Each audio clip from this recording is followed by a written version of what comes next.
Listen, I'm not saying that I didn't like our trip to Thailand.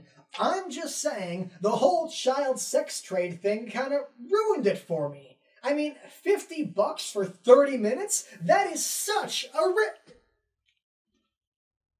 Hang on, Zach, I'll call you back. What the hell are you guys doing here? I told you, I quit. I am done putting up with YouTube's bullshit, okay? No, I am now World Traveler Psy Extraordinaire. But that said, I admit, I do kind of miss making videos, so I have been considering doing something on the side. Not coming back full time, certainly not that. I've got far more important things to do with my life, but, you know, a little video here and there, right?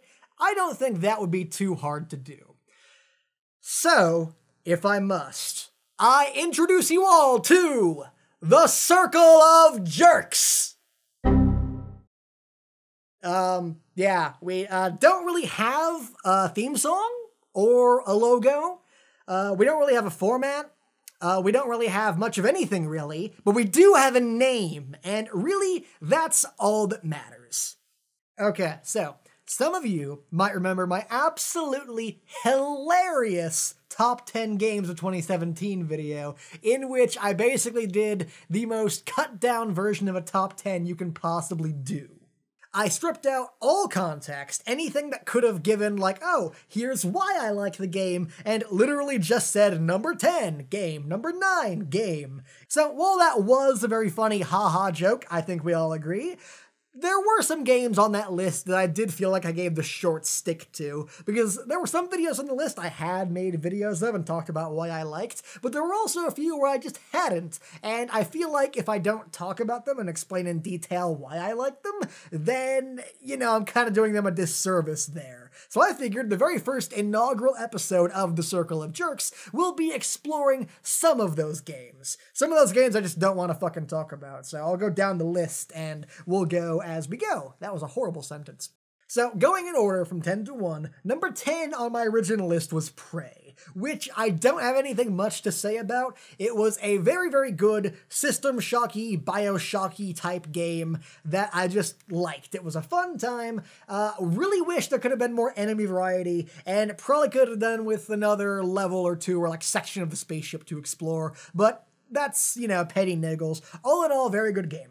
Then number 9, Night in the Woods. Also, I don't really want to talk much about it. Other people have talked to death about this game, and I don't think I'll be able to explore much of the themes or anything in this video. So just, it's a very good game, quite like it. It's very, the people who like it are the same kind of guys who like Undertale and Homestuck and, you know, the narrative-driven experience type games. It is very reminiscent of those, at least in its writing.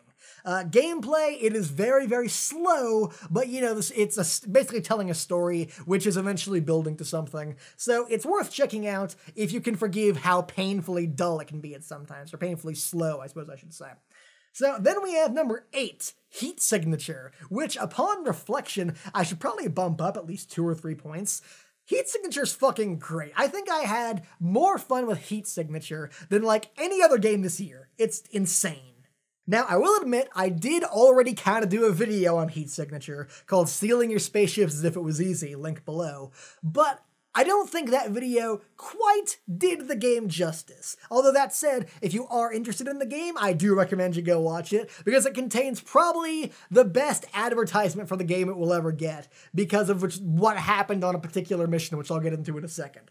Now, basically, how the game works is that you are a galactic bounty hunter. You start off the game, and the galaxy you're in is randomly generated, and you start off at a space station of, like, the Rebel Alliance, basically. And you pick one of 4 randomly generated mercenaries, each with their own tool sets and whatnot, and you can pick them, go over to the job board, and pick out a job. And generally, this will consist of things like, okay, fly to this spaceship and steal this device that's on board. Or fly to this spaceship and capture this guard that we want. Or fly to the spaceship and capture this hostage and bring him back on your pod safely. Or capture the spaceship, kill everyone on board, and bring the spaceship itself back to us, right? So a bunch of different missions.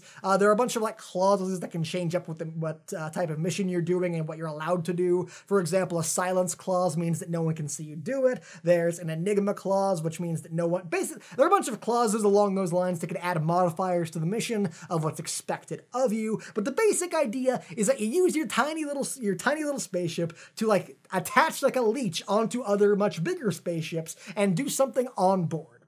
Now, the fun of the game comes from what you do while you're on board the spaceship. Because there are a shit ton of gadgets in this game, each of which interact with the world in really interesting ways. So you have your basic shit, like you have a knife and you have a sword, and you also have things like, guns and whatnot. But the interesting thing is, you can press the spacebar anytime to pause the game and sort of plan your approach and do things in like super hottish, Matrix style, like slow-mo vision, right?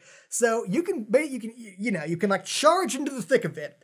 There are 4 enemies all around you, each of which is noticing you and going, hey, and about to like fucking pull out their gun and shoot you. And you can hit the pause button and go, okay, how the fuck am I going to get out of this? Well, there are a couple ways you can do that. For example, like I said, you have the knife and the gun, or you have knives and the guns, but there are also guns with like special modifiers. So you can have a gun, or you can have a quiet gun, which is obviously silenced. Or you can have a gun that it fires anti or like rubber bullets basically, so it only knocks the guards out. A concussive gun is what it's called. And there are other modifiers on that. For example, you can have an armor-piercing gun, which pierces armor, which guards can have. But that's really like the basic floor of the game, because you can get way more creative. I think the best part of the game are like the little like gadgets they put in that do things. For example, there's an item called the slipstream. And what the slipstream does is it slows down time by like 10 or like 1,000 times. And like you retain your own speed, but everyone else is slowed down by like times 10, right? And that allows you to go in and literally do the super hot thing of like, okay, I'm going to hit you with my wrench, and I'm going to throw the wrench at the other guy, and I'm going to catch his gun, and I'm going to shoot this guy, and then I'm going to throw the gun at that guy, and while he's distracted with that, I'm going to pull out my fucking shotgun and shoot him, right? So that's just like what one of the gadgets in the game provides. There are also a slew of teleporters you can use. For example, you have the Visitor, which allows you to teleport to a specific location within like a circle around you, and you teleport there, and you stay there for like 2 seconds, at which point you get teleported back. So you can imagine all the fun shit you can do with that. For example, teleporting into a room full of guards, launching a fucking grenade, going bye, and then instantly teleporting back as the grenade explodes. There are also a bunch of environmental things you can do. There are some areas of spaceships with like TNT on the floor, and if you shoot them, the entire room would just be like, fucking explode and like go out into the vacuum of space. It's fucking cool. There are so many things you can do like that. There are windows you can break. I don't know why spaceships have windows, but they do, and you can break them, and anyone in the room gets fucking sucked out into the vacuum.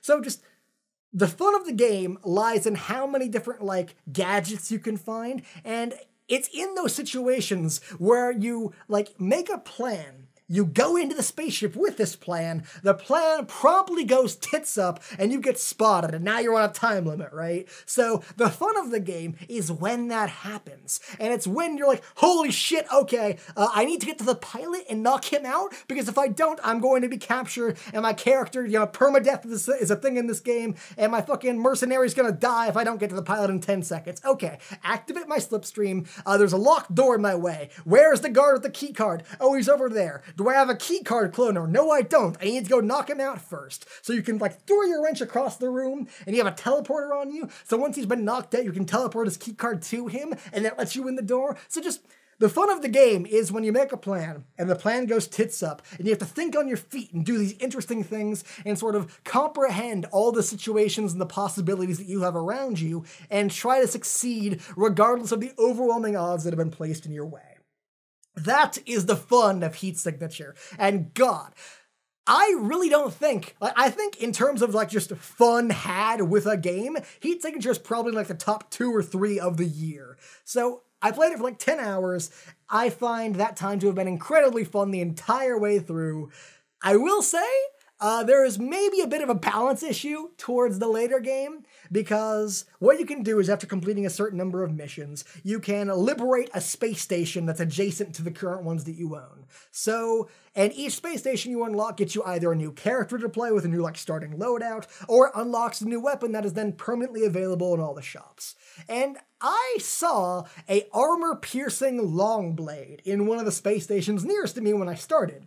So I obviously, went straight for that, because armor is a huge deal in this game. Like, the tougher missions, almost always the guards are either shielded or armored. And if they're armored, then only explosives work on them, which I didn't tend to carry. So, because, they're fucking loud and they alert everyone on the ship that you're there. So, generally not tactically advantageous unless you're sort of building your character around that. So, I saw the armor-piercing longblade, which is basically silent and hits through armor, and I'm like, okay, I'm going for that. And I get that. I unlock the space station that gives that to me. And from then on, it's available in all the shops for 40 credits, which is fucking nothing. I can complete like an easy mission, and I will have 40 credits with which to buy the armor-piercing longblade. At which point, a fresh character with only the longblade can probably go to like an audacious or mistake mission, which are the two highest tiers in of the missions in the game, and handle that perfectly fine, even without any extra kit, just because the armor-piercing longblade is ridiculous. So I do think there are some balance issues. Like, when I got that weapon and had it permanently available for all characters for a measly amount of money, a lot of the challenge in the game started draining from that. So, albeit though, that did only happen like 10 hours into the game. So I can't really complain, but there is maybe some balancing that needs to be done with certain things, especially that comes to mind. But regardless of that, Heat Signature is a ridiculously good time. I highly recommend it to anyone who is at all interested. Okay, so continuing down the list, we have Divinity Original Sin 2 at number 7. I have mixed feelings on Divinity. I really do. Because, how do I explain this? Divinity, I didn't even really like it that much, but I can sort of stand back and admire everything that they built and achieved with that game, and I think that alone does sort of make it into my top 10 list, even if I didn't particularly enjoy it. Now, the things that I did like in the game were the dialogue and the character interactions and whatnot. Like, you can make your own character, and, you can choose, like, a backstory for him, and you can choose, like, a class and profession, and in the dialogue, a bunch of, like, class-specific or, your character-specific dialogue options can be chosen, which allows you to build your character and play through the world, almost like it's some kind of role-playing game, bizarrely enough. So it allows you to do all that, which I really love. They nailed all of that aspects great. There was never a time when I was like, I want to say this thing, and what I wanted to say wasn't basically an option, right?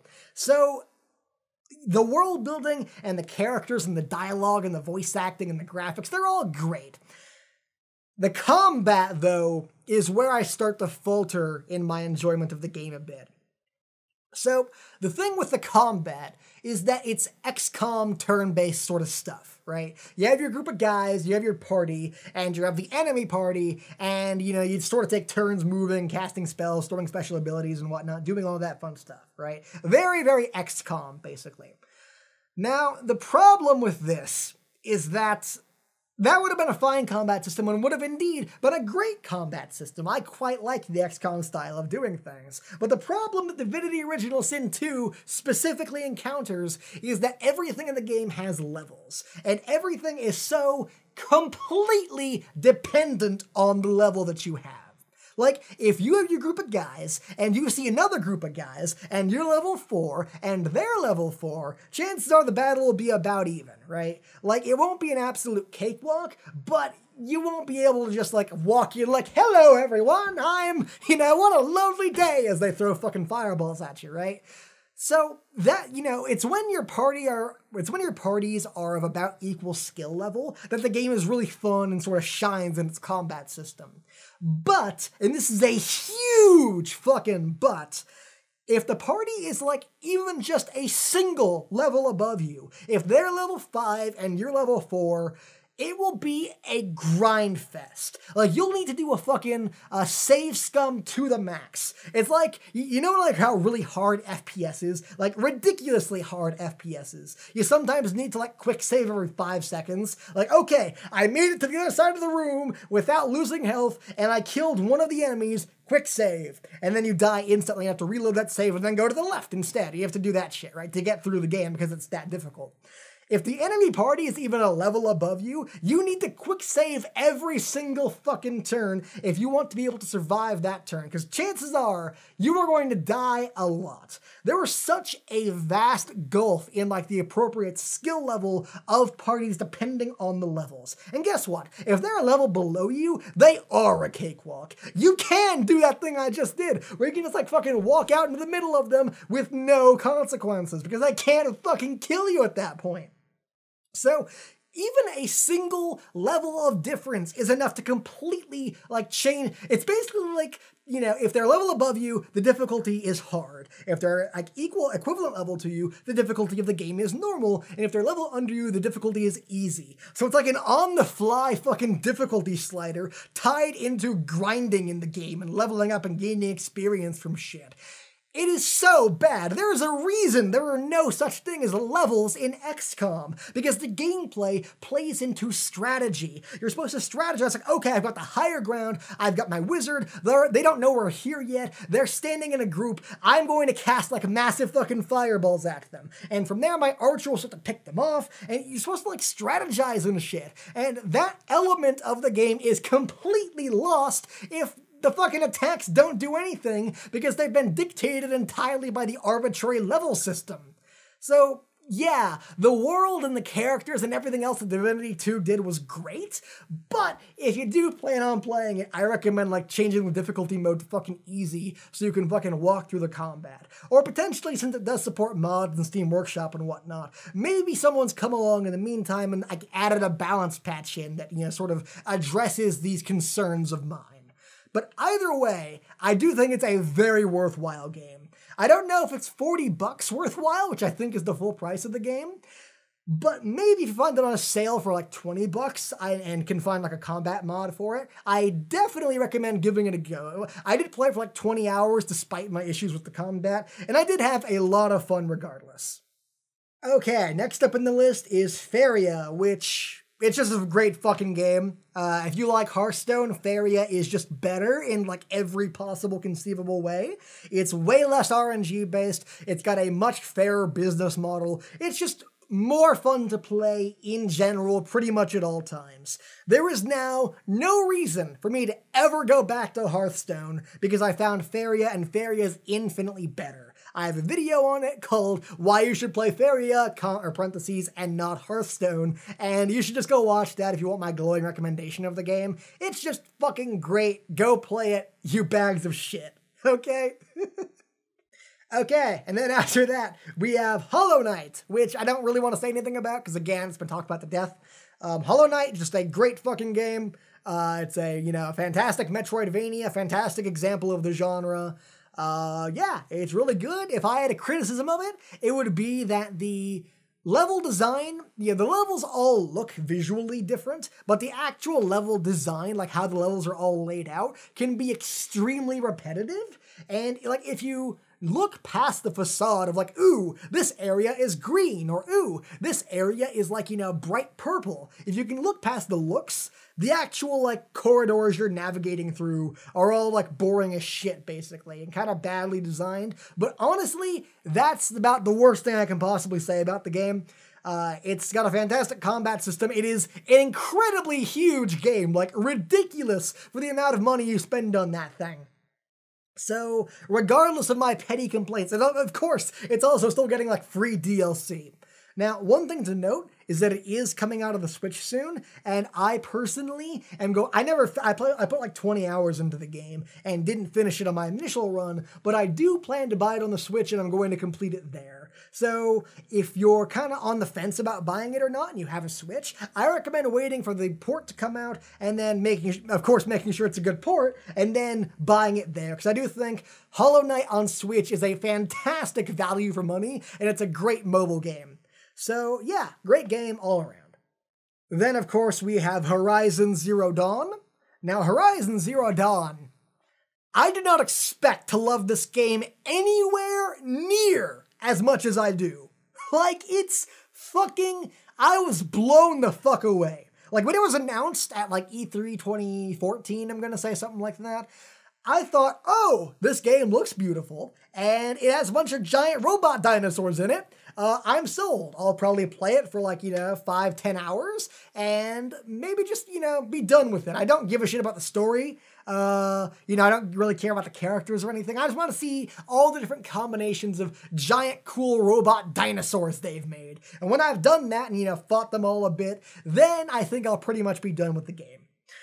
That did not at all happen. I actually ended up putting 20 hours into Horizon Zero Dawn, and I could have, by the way, I sped through the main fucking quest on that. So you could very easily end up putting 30 or 40 or 50 hours into the game. I totally believe that, especially with the DLC that just came out, the Frozen Wastes. So Horizon Zero Dawn, fantastic value for money, but what made me stay past my initial, 7-10 hour estimate that I thought I was going to play it for? Very simply, the story.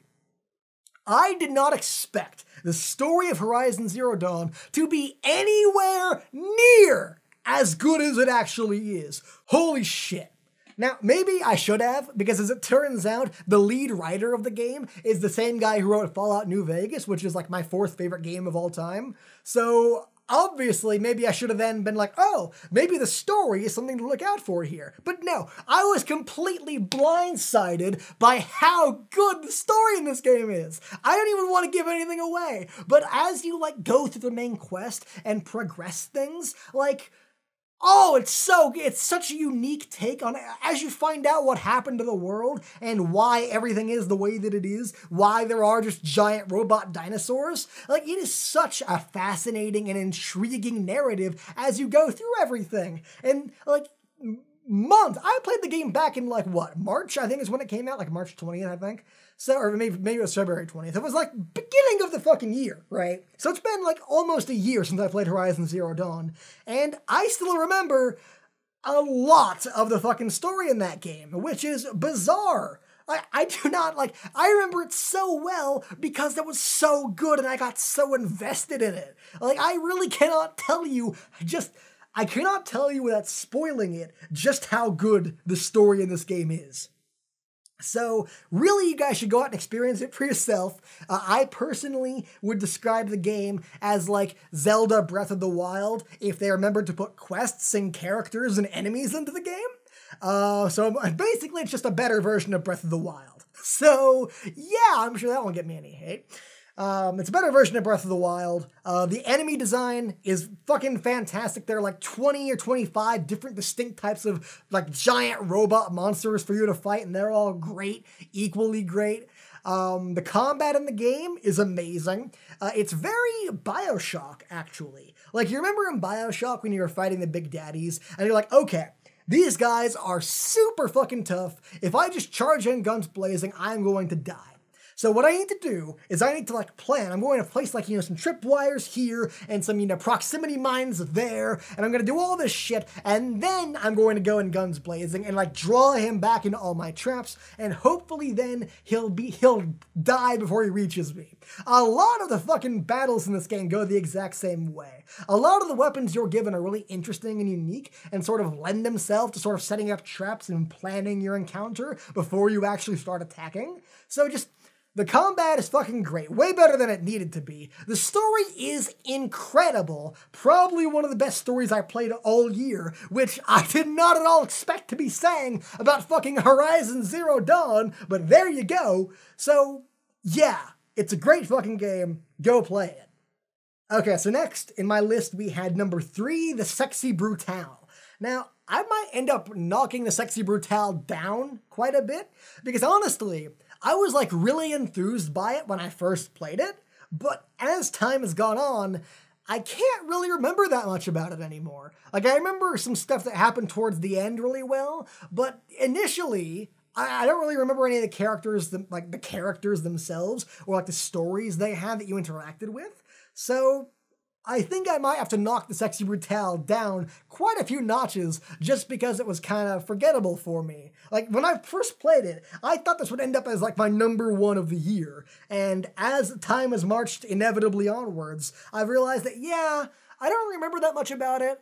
And, you know, the gameplay was sort of like, eh. Like, I'm not really that big into point-and-click adventure games, which the Sexy Brutale is, albeit with a Majora's Mask-style time-rewinding element, which works really well. I do remember that. I do remember how much I really, really liked the sort of gameplay element of you're trapped in this 24-hour period inside a mansion, and all the guests are going to die by the end of the day. And you slowly have to piece together, like, the overall story of what's happening while saving each individual guest, at which point they give you a new power, which can help you save the other guests, right? So, like, the game has, like, really good ideas behind it, and I love the fact that they just created this giant mansion where, like, all these separate characters are interacting on, like, a scheduled basis. Like, every day at 2, you hear the first guy you save dying by gunshot in the fucking church part of the mansion. So wherever you are in the mansion, even if you're near the end of the game and, like, doing other things to save this other guy, at 2 o'clock every day, you hear this happening. And if you were to, like, leave what you're doing and go all the way back across the mansion, you will indeed find that guy dead, you know, by 2 o'clock. So everything in the mansion, all these different characters and events are interacting on the same schedule.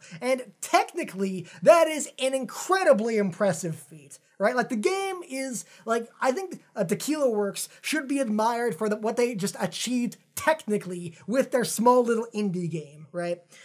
But that said, I don't really remember much of the story, but I do remember that when I first played it, I really, really liked it. And even though that excitement has kind of faded, I do think the game is totally still worth playing, especially if you get it on sale.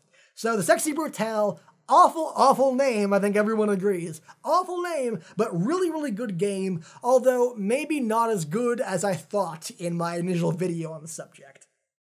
#2, I Had in Time. If Horizon Zero Dawn was Zelda Breath of the Wild but good, then A Had in Time is Mario Odyssey but good, right? Oh god, the downvotes, they're coming, I can see them! No! Stop! No! But it's true! It's really, really true! A Had in Time is just a better version of Mario Odyssey. Now, obviously, it's not as big and expansive, and obviously, it doesn't control quite as well, and it's not as graphically impressive, because, you know, indie game, but everything that is there, I cannot remember the last time I was this charmed by a game. The last time I thought, wow, this is what video games are supposed to be. They're supposed to be fun and entertaining and lighthearted and, like, you know, like this amazing fun.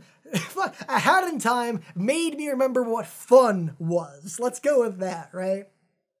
Oh, God. And, you know, the characters in that game are great. I think the Snatcher is always my favorite, but there are also the other characters in the game. You got Mustache Girl, who's a fantastic villain with actual, like, believable motivations that I quite liked. Like, Mustache Girl was surprisingly well fleshed out for, you know, a Banjo-Kazooie-esque collectathon platforming game.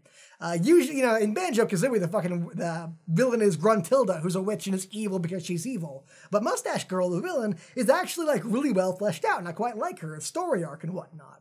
So you have the Snatcher, who's great, you have Mustache Girl, who's great, you have the 2 directors from the fucking the Dead Bird studio, who are both great, and you're helping, like, compete to see who can make the next blockbuster. A Had in Time sort of flits schizophrenically between gameplay styles. Like, the first level is very reminiscent of, like, Mario Sunshine, even in just, like, the visual appearance of the town. And then you have the second level, which is the Dead Bird Studio, which feels like more of a Paper Mario type game. And then you have the next level, which is the forest or whatever that the Snatcher's inside. And, like, it switches momentarily to horror and more of like a Banjo-Kazooie style explorer then. And then you have the Alpine Skyline, which has basically no story, but it's just this huge fucking zone with which you can collect things in and, you know, like go to the 4 different parts of this massive, massive, beautiful zone and just collect shit. So it does sort of flit schizophrenically between gameplay styles, but it does all of them really, really well. And again, it feels like the people who made it actually gave a shit about what they were making, and they injected fun into every single square inch of that game. And I cannot remember the last time I had so much fun with a game as I had in time. I would describe it as the most charming game ever made. Let's go with that. And then finally, we have Cuphead. Now, Cuphead, surprise inclusion. Again, this was a Horizon Zero Dawn type thing, where I thought, okay, I'll play it when it comes out, and I'll be impressed by the graphics, but I probably won't play it for more than like an hour or two when I get bored of the graphics, and then I'll just, maybe look up the rest of the bosses online or something. Then Cuphead became my favorite game of the year. Now, how did that happen? Well, let's put it like this. In Hollow Knight, I think the best part of Hollow Knight is the Mantis Lords fight. The Mantis Lords fight starts off with these 3 Mantis Lords sitting on their thrones, and you challenge them, and one of them jumps down, and you have a boss fight with them. And then, when when the first one dies, he retreats back to his throne like defeated, and then the other 2 fucking jump down, and they have the exact same like move pool and attack patterns as the first one did, but now there are 2 of them, both coming for you at the same time. So you have to the boss fight is now doubly hard. It's very, very reminiscent to the gargoyles in Dark Souls in that way. So the boss fight is now doubly hard. Ridiculously fun. Like, the entire time I was fighting the 2 Mantis Lords, I was like, I didn't even realize it, but I was slowly inhaling, and I was holding my breath, the entire time, because I was, so fucking, concentrated on, fucking beating them, right? And as soon as I did finally beat them, as soon as I beat the 2 Mantis Lords, I let out a sigh of relief. I let out a sigh that I didn't even realize that I had been holding prior to that point. So the Mantis Lords were the best part of Hollow Knight for me, and that was, let's say an hour of a 20 hours that I played.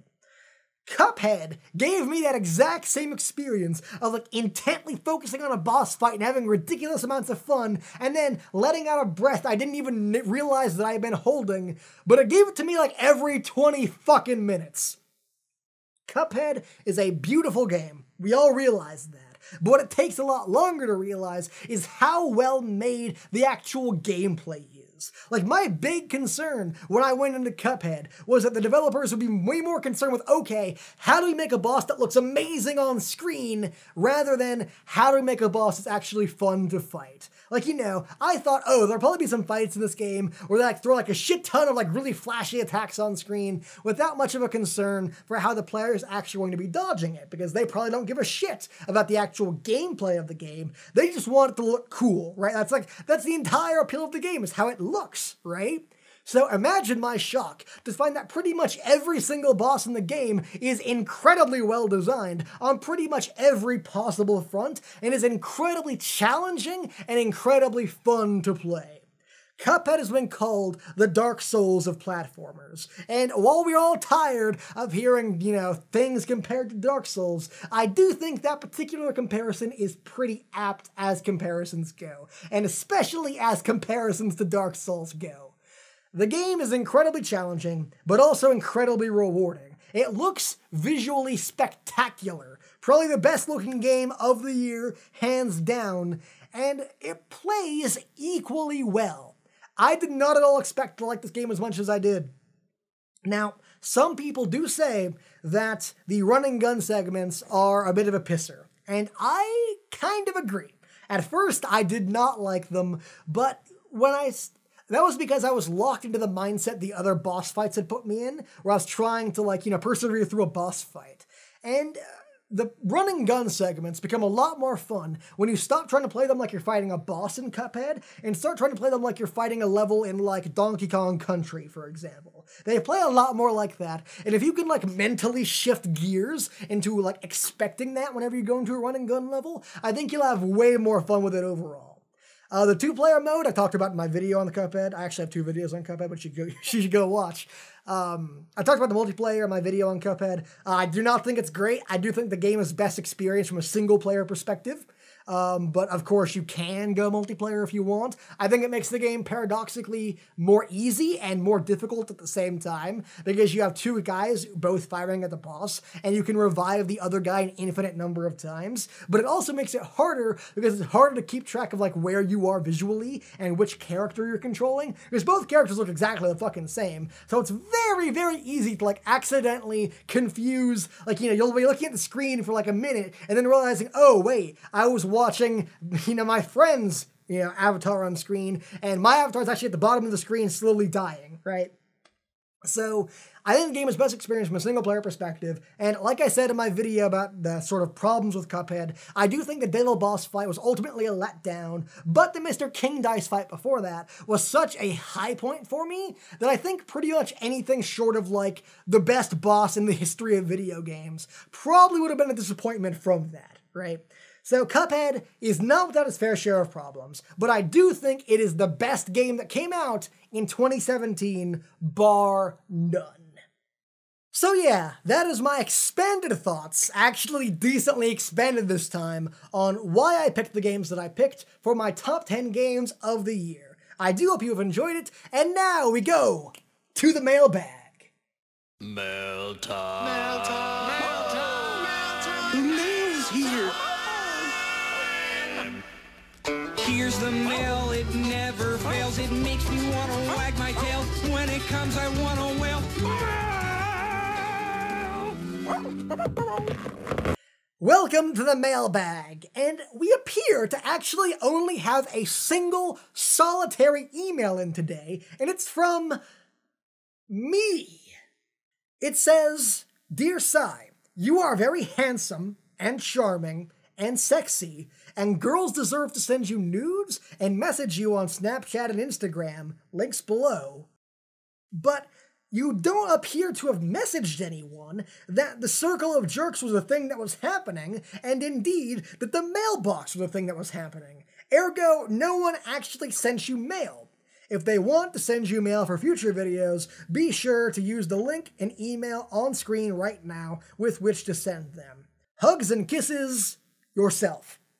Well, I guess that about wraps that segment up. Be sure to send your mail to this address on screen right now. I'll have to figure out what it is later. So, with that being said, we now move on to... I don't know if we're going to have any more segments. Message me or leave a comment below if you have ideas for segments, because the mailbox is all I came up with. So, yeah, that goes to show the depths of my creativity, because the one and only segment I came up with an idea for is something that literally everyone on the entirety of the internet does. So, leave suggestions for segments below! Anyways, guys, that is going to do it for me. Thank you so much for watching the inaugural episode of The Circle of Jerks, and I do hope to be back with more relatively soon. Like I said, this is more of a hobby thing now, so don't expect videos often, but maybe I'll try to aim for like once a week, maybe. So with that said, thank you guys very much for watching, and I'll see you guys next time. Later.